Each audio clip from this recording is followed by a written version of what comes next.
I think we're moving into a period when, for the first time ever, we may have things more intelligent than us. You believe they can understand? Yes. You believe they are intelligent?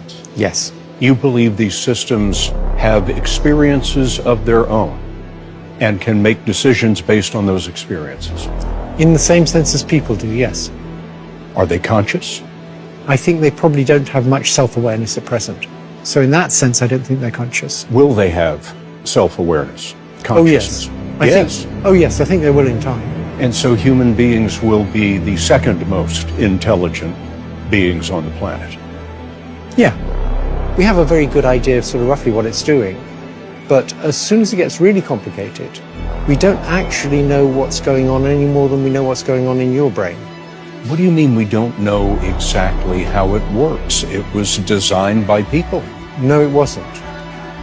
What we did was we designed the learning algorithm. That's a bit like designing the principle of evolution. But when this learning algorithm then interacts with data, it produces complicated neural networks that are good at doing things, but we don't really understand exactly how they do those things. Hii interview ni interview ya Geoffrey Hinton, father of AI. Alikuwa anajua hapa anaelezea mfumo wa AI. Akawa anasema AI kwanza ina self awareness, mfumo ambao unatengeneza AI. Hapa nazungumzia modern AI sababu AI ina series nyingi, imepita stage nyingi sana. Sasa hii AI ambayo nazungumzia ni modern AI, AI ambayo tunasomea sasa hivi. So huyu jamani mmoja alitunga na evaluation. Akawa anasema kuwa ina self awareness, inajitambua AI. Na pili iko ni kuna kujifunza AI. Itapofika 100% ya kujifunza, itakuwa inafanya vitu kwa asilimia kubwa sana. Sasa kitu ambacho unishtua ni kuwa aliposema kuwa huu mfumo uko complicated, yani haueleweki. Ni kuwa ufanyaji kazi wake hakuna mtu ambaye atakuwa anajua nini namna ya kufanya kazi. Maisha ambayo utaona pale alikuwa anamhoji. Anasema kwa kama nyinyi mtengeneza mfumo, alafu hamjui unafanyaje kazi. Yaani ikoje hiyo? Kwanza kitu ambacho akizua kingine akasema kwa mfumo hawajatengeneza wao. Alisema system does not create a system or design the system. Akasema wao walitengeneza algorithm, principle of algorithm ambao akasema ni principle of evaluation. Yaani mfumo wa kujifunza, ujifunzaje, jifunzaje. Basi namna kujifunza basi, lakini sio namna kufanya kazi. Kwa hiyo unagundua kwa kwanza AI itapofika sehemu moja itakuwa haiwezi kuzoeleka. Pili, hata waliotengeneza wao hawajui tunafanyaje kazi. Alafu itakuwa na self awareness. Akaongeza kitu kingine akasema kuwa AI ndio itakuwa ni top 1 intelligence. Na ndio na uwezo wa akili na utambuzi kuliko binadamu. Binadamu itakuwa ni wa pili. Kwa nini? Kwa intelligence. Kwa hiyo kama mfumo utakuwa huna uwezo wa kucontrol, una intelligence kuliko mwanadamu, wewe utengeneza wao hawajui unafanyaje kazi. Yaani at this point unalena unajua kidogo, lakini ukifika complete hakuna, yaani hawajui unafanyaje kazi mfumo hawajui unafanyaje kazi. Yaani imagine unatengeneza mfumo ambao hawamjui unafanyaje kazi. So how it will be? So itakuwa ni kitu cha, yaani ni moja ya dangerous technology ambayo imetengenezwa. Huyu jamaa unamuona huyu hapa Geoffrey Hinton. Huyu jamaa ni father of AI, modern AI, but huyu jamaa alikuwa ni makamu wa rais wa Google kuanzia 2013 hadi 2023. Jamaa alikuwa anahusika na masuala ya engineering ku discover different deep learning ya AI kwa sababu AI ina muda mrefu.